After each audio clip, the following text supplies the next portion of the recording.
দীর্ঘ বন্যা বানের হরে দিয়ে ছোট ভাই রাকিবরে কইলাম চল কোনোমির দিকে তন ঘুরি গাড়ি আই ভাই তো অনেক খুশি ভাই লইছে শাঁসা করে হুন্ডার টান আরে কইতেছে ভাইয়া আপনি শুধু লোকেশন দিয়ে যান আই কইলাম তুই চালাইতে থাক প্রাকৃতিক সৌন্দর্যের অপরূপ দৃশ্য দিয়ে চালাইতে ছাড়া চলে যাইলাম গন্তব্যের স্থান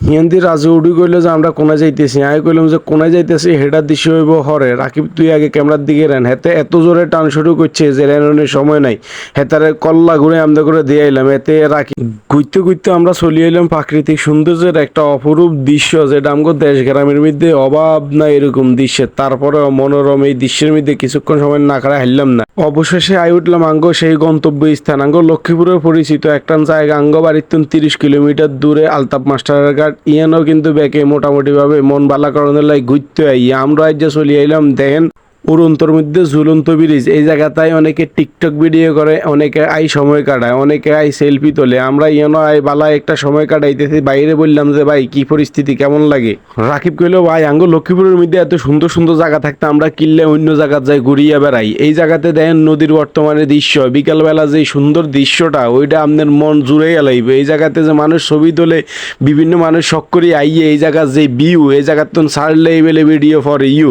আসলে আপনারা মনে করবেন যে আপনাকে লগে মজা করছি আসলে না এই জায়গাতে আইলে যে আপনার মন যদি খারাপ থাকে এই জায়গার দৃশ্যগুলো দেখলে আপনার মন অনেকদিন ভালো হয়ে যাইব রাকিবের রাজুরে কইলাম ভাই আপনারা খারাপ আপনাদের দুজন ছবি উঠাই দি ক ভাই কি ছবি উঠাই এমন রোদ ধরতে আছে যে আমরা হুয়াই হুটকি হয়ে যাই দিকে আছি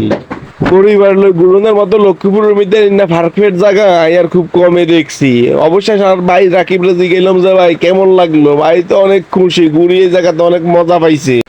বর্ষাকালের কারণে রান্না করে নিচের দিকে না ভাই এটি দিয়াইতে হারি ন অন বর্ষাকালের কারণে হিন্দি হানি উঠে গেছে ইনশাল্লাহ আবারও দিয়াই নতুন কোনো স্থানে আজ্জার মতো বিদায় নিলাম আল্লাহ হাফেজ।